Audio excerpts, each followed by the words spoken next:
Yo trabajé con él al principio de la década de los 90 y estuve trabajando en su laboratorio hasta su desaparición.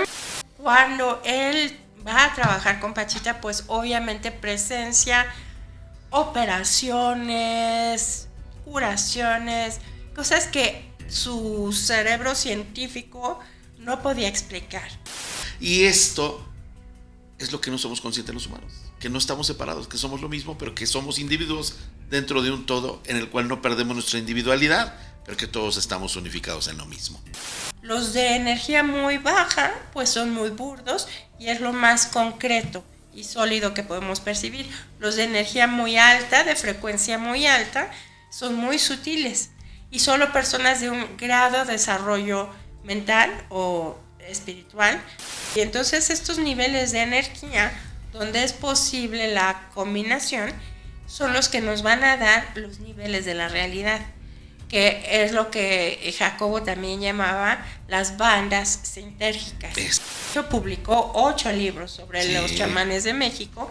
Estuvo estudiando pues todas las diferentes tradiciones chamánicas que hay en nuestro país.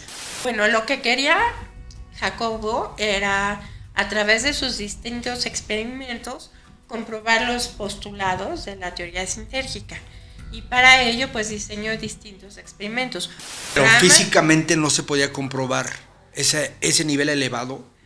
Sí, bueno, pues, digamos que telepáticamente, moviendo cosas. No, solo personas que han trabajado mucho sus estados mentales pueden decodificar señales de mucho más alta frecuencia, mucho más sutiles. Nunca se logró publicar nuestro artículo porque Jacobo desapareció justo antes. Lo único que te quiero preguntar es, ¿te resuena esa teoría a ti? La de que... De que haya habido esa gente y que lo desaparecieron.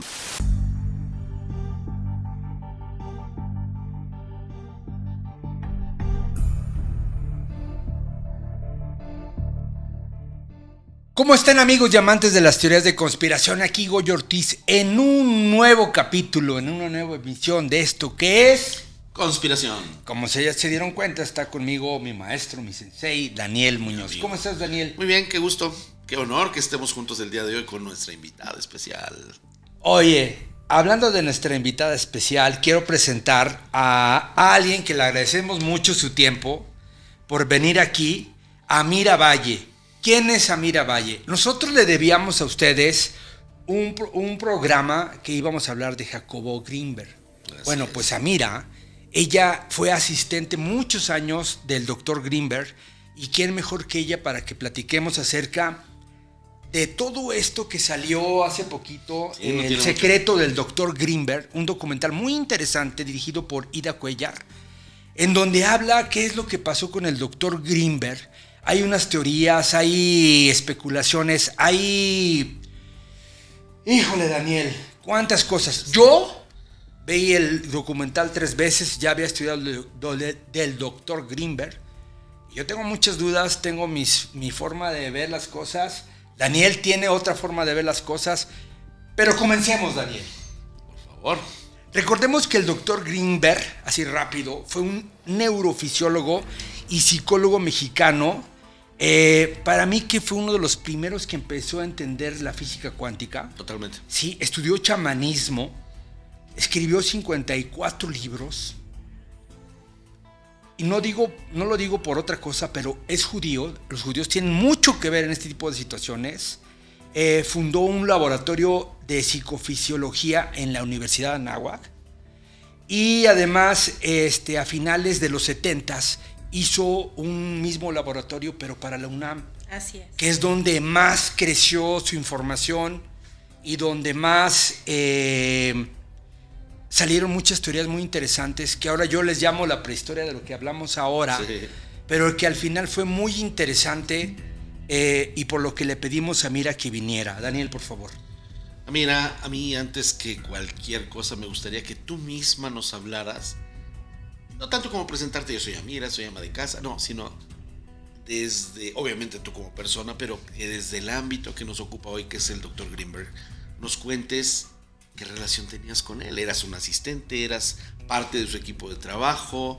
y sobre todo, ¿cómo es que te integras con él? Porque no es que cualquier persona podía llegar hasta ese hombre. Yo fui fan tantos años y en mi vida me tocó verlo siquiera. Lo conozco profundamente y ya viste a qué niveles, pero no lo vi. Y tú lo viste, lo tuviste, lo palpaste, lo disfrutaste, lo sentiste. Quién sabe, hasta lo padeciste, capaz que era un super doctor grullón.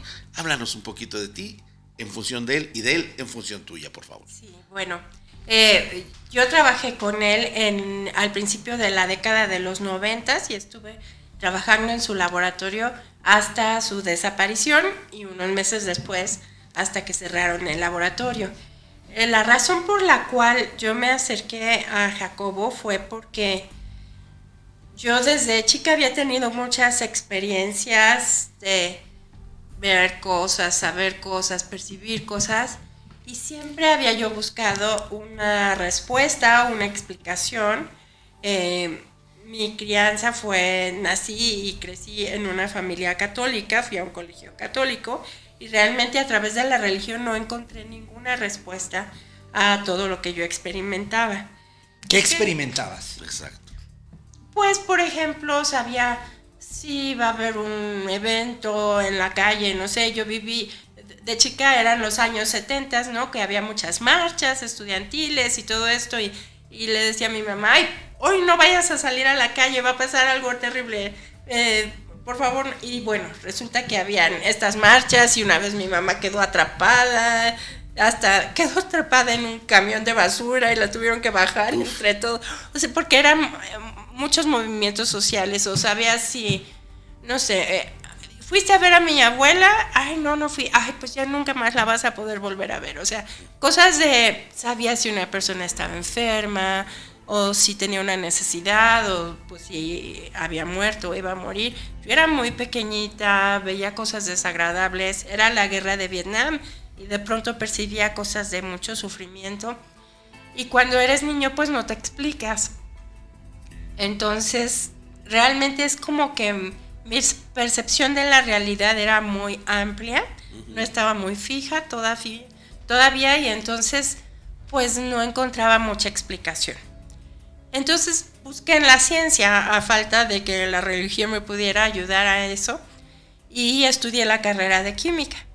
Terminé la carrera de química y quedé con el mismo vacío, ¿no? O sea, tampoco a través de la ciencia había yo encontrado una respuesta pues para mis preguntas existenciales más profundas.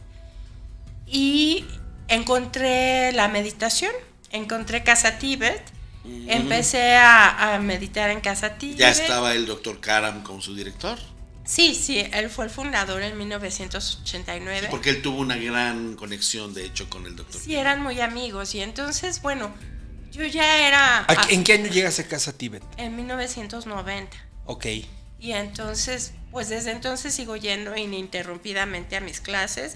Mañana me voy a un retiro, o sea, sigo con mi práctica personal, y Jacobo y Tony eran muy amigos.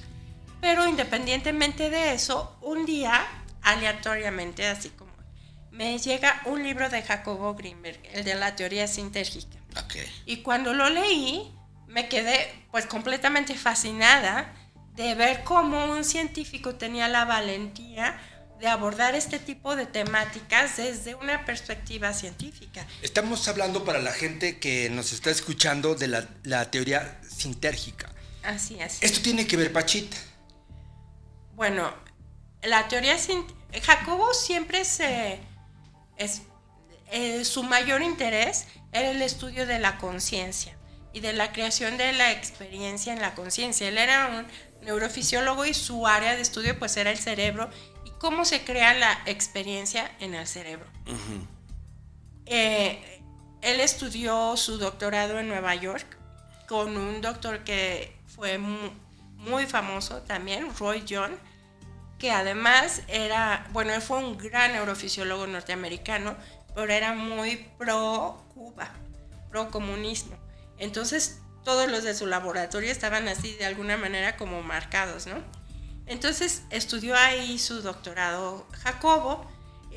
Luego él quiso abrir un instituto, que de hecho sí fundó el Instituto Nacional para el Estudio de la Conciencia. Cuando quería fundar este instituto, pues necesitaba financiamiento y la autorización para hacerlo. Entonces acudió a Los Pinos para que lo ayudara Margarita López Portillo, la hermana del entonces presidente López Portillo. Y fue en la antesala de Los Pinos que conoció a Pachita. Que ella era asidua de Los Pinos porque Pues así sí, funcionaba. así funcionaba y no sé si siga funcionando, pero... De hecho, no. Ok. De hecho, no. Hasta antes de... No. Ok.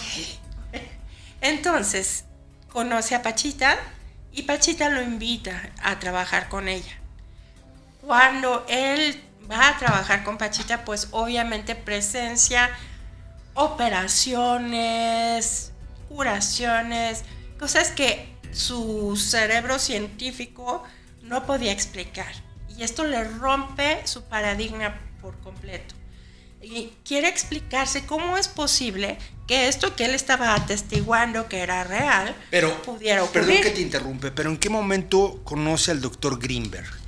O sea, ¿en qué momento empieza a trabajar más con él? Pachita. No, usted. No. Ah, yo. Entonces, no, esto es mucho antes fue Pachita que yo conociera. Ah, ok. Sí, pero sí.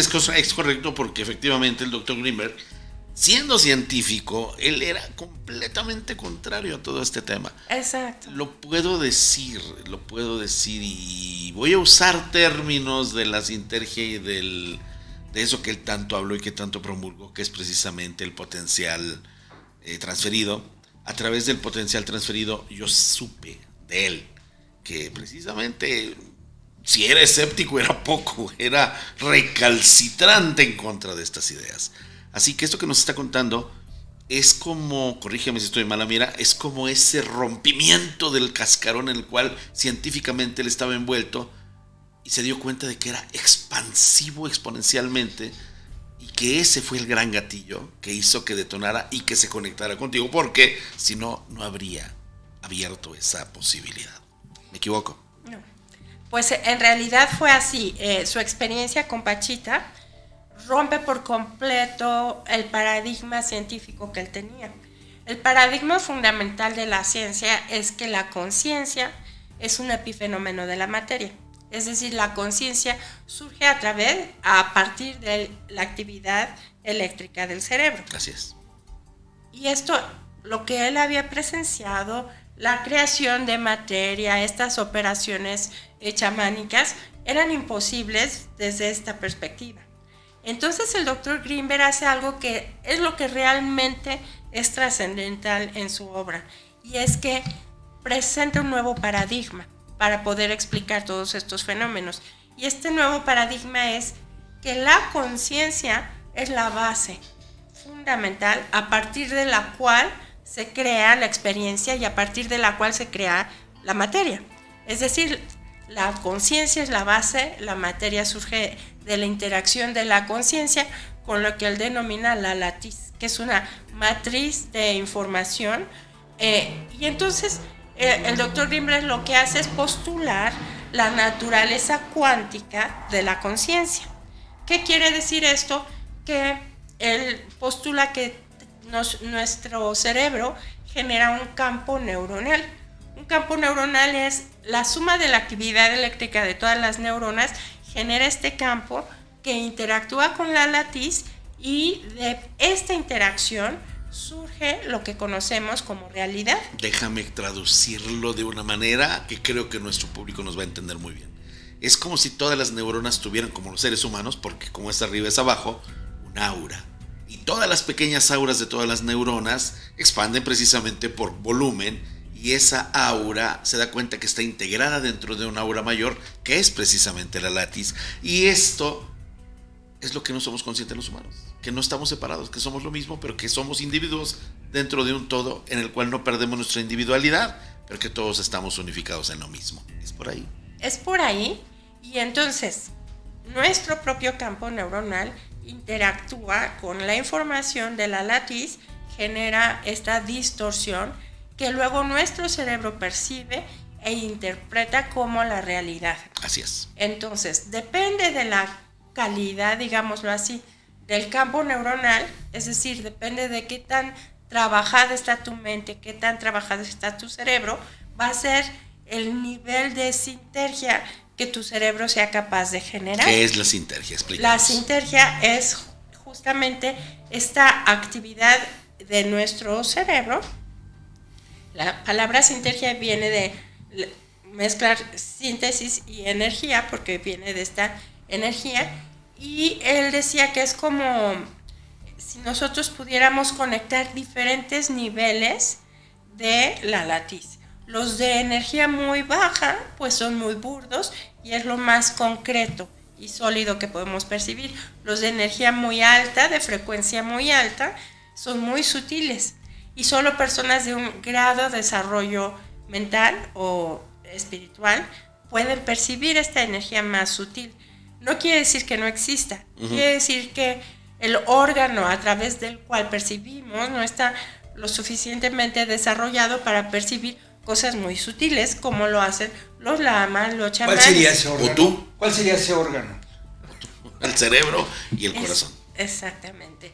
De hecho, en el oriente, se cree que la mente se ubica en el corazón Es y correcto. no hay distinción No, de hecho, para la palabra cerebro y corazón. De hecho, hoy recuerda que tenemos ya establecidas 3 mentes. La mente como mente en el cerebro, la mente del corazón y la mente intestinal. Exactamente. Y la que más obviamente puede con todo, la que unifica, es el corazón. Y este es el disco duro. Así es, así es. Entonces, bueno, y esto también se parece mucho a Carlos Castaneda, Sí. nos decía que eran las emanaciones del águila, ¿no? Y que podíamos conectar también, tener diferentes puntos de encaje, y depende del punto de encaje era la realidad que podías percibir. Por otra parte, cuando yo estudié química, pues llevaba química cuántica y veíamos todos los niveles de energía, que es del 1 al 7, cada nivel energético tiene subniveles, y luego en química cuántica ves cómo se pueden combinar átomos entre sí para formar moléculas, y estos niveles energéticos hay zonas donde sí se puede llevar a cabo la combinación de dos átomos y donde no. Sí, por eso el REMPE tiene tanta probabilidad, pero no se puede saber exactamente cuál va a ser. Eso es de lo que depende. Exactamente, y entonces estos niveles de energía, donde es posible la combinación, son los que nos van a dar los niveles de la realidad, que es lo que Jacobo también llamaba las bandas sintérgicas. Exactamente. Entonces, lo que queríamos hacer en el laboratorio era estudiar la actividad eléctrica de personas comunes, la actividad cerebral, ¿no? Electroencefalográfica, y también de personas que habían dedicado muchos años de su vida a meditar, a trabajar con sus estados mentales. Entonces, cuando yo llegué al laboratorio, le dije a Jacobo pues que me interesaba muchísimo trabajar con él. Le dije que era química, que había trabajado en el laboratorio. Perdón que te interrumpa. Entre el momento en el que leíste el primer libro de Jacobo y que tú estabas viviendo todas estas situaciones que te tengo que compartir, yo también vivo desde que tengo casi 7 años de edad, y que ves cosas que no entiendes y que nadie te cree y todo eso, y que te tienes que quedar callado y aprender a no ver, al momento en que lo conoces ya de, oiga doctor, pues yo quiero estar con usted, quiero chambear, ¿qué tiempo pasa? No mucho, porque cuando leí el libro, pues yo trabajaba en la UNAM, entonces para mí era fácil ir y caminar a la Facultad de Psicología. Cambiamos de edificio nada más. Exactamente, Okay. Entonces dije, pero para mí siempre ha sido algo como muy energético, los caminos que tengo que seguir. Como decía Carlos Castaneda, los caminos con corazón. Y cuando hay algo que tiene que ser para mí, de verdad, mi corazón late aceleradamente y me emociono. Y entonces cuando leí este libro fue algo así como muy energético. Y dije, tengo que trabajar con él. Entonces fui ahí al laboratorio, le toqué la puerta y le dije que quería trabajar con él. Me cerró la puerta en las narices. Entonces, pero ya luego la volví a tocar y le dije, mire que soy Amira, soy química, trabajo aquí en la Facultad de Química, he leído, me parece fascinante su teoría sintérgica, me encantaría trabajar con usted. Y me empezó a preguntar, y cuando le dije, pues yo soy budista, voy a casa Tíbet, soy alumna de Tony Karam, me dijo, perfecto, porque justo quiero empezar a trabajar con lamas tibetanos. Y entonces la razón por la cual entré al laboratorio es porque yo era el enlace entre Casa Tíbet y la UNAM. Entonces cuando venían lamas tibetanos a Casa Tíbet a dar cursos, pues mi labor era llevarlos al laboratorio a los que quisieran. Esa es la extensión universitaria, ¿no? Extenderles la invitación y pues les hacíamos pues electroencefalograma. Y bueno, el doctor para los conectes, ¿eh? Sí, entonces, pero también me tocó algo fabuloso, que cuando entré me asignó trabajar con don Rodolfo. Él había estado trabajando, como bien dijiste, Goyo, muchos años en estudios de campo, financiado por el CONACYT, en el estudio de los chamanes de México. De hecho, publicó 8 libros sobre los chamanes de México. Estuvo estudiando pues todas las diferentes tradiciones chamánicas que hay en nuestro país, buscando a los máximos representantes de cada tradición, y publicó libros sobre cada uno de ellos. Don Rodolfo de Jalapa, él era como muy moderno y le interesaba la ciencia, entonces él sí aceptó ir al laboratorio y que le hiciéramos pues, ahí estudios, y entonces a mí me tocó trabajar con él. Lo que hicimos fue hacer pues estudios de la actividad electroencefalográfica de don Rodolfo en estado de vigilia, en un estado normal, y en el estado mental con el cual él curaba a sus pacientes. ¿Que ya va arriba del estado alfa o estamos en alfa todavía? No, él le denominaba estado de éxtasis. Y es un estado de una concentración muy profunda. Sí. Pero yo creo que más allá del estado de concentración, es un estado de una profunda compasión. Porque es uno que alcanzas cuando de verdad anhelas curar a la otra persona y que esté bien. Entonces él era de la tradición espiritualista de Jalapa. Y lo que encontramos fue que de por sí su actividad eléctrica era muy diferente a la de sujetos normales de su edad, porque había una gran integración entre las diferentes regiones de su cerebro, es decir, una enorme coherencia. Pero cuando entraba en este estado alterado de conciencia, que denominaba estado de éxtasis, al cual accedía simplemente concentrándose y meditando, sin ningún tipo de nada de sustancia ni nada. Y en este estado su coherencia era enorme entre las diferentes regiones del cerebro. Estaba sumamente integrado su cerebro. Era como si trabajara todo como una unidad. Y en este estado es cuando él era capaz de curar, ¿no? De realizar su trabajo. Y bueno, esto lo comparamos con diferentes sujetos y siempre su actividad fue muy diferente y de una muy alta frecuencia, lo cual coincidía con los postulados teóricos de la teoría sintérgica. Y cuando, por ejemplo, perdón que te interrumpa, cuando estaban haciendo esos estudios, ¿veían un logro, veían un objetivo, veían hacia dónde ir? Bueno, lo que quería Jacobo era, a través de sus distintos experimentos, comprobar los postulados de la teoría sintérgica. Y para ello, pues diseñó distintos experimentos. Uno era, pues, estudiar cerebros muy evolucionados para constatar que, en efecto, la sintergia del cerebro de estas personas era muy elevada, y para eso se medía la frecuencia y la coherencia. Pero la única manera de comprobarlo era a través de esos dispositivos. Pues sí, era con un electroencefalograma. Pero físicamente no se podía comprobar ese nivel elevado. Sí, bueno, pues digamos sí, que telepáticamente, moviendo cosas. No. Esto era midiendo su actividad electroencefalográfica. Como lo hace la ciencia. O sea, todo era registro de ciencia, o sea. Exacto. No había una comprobación extra.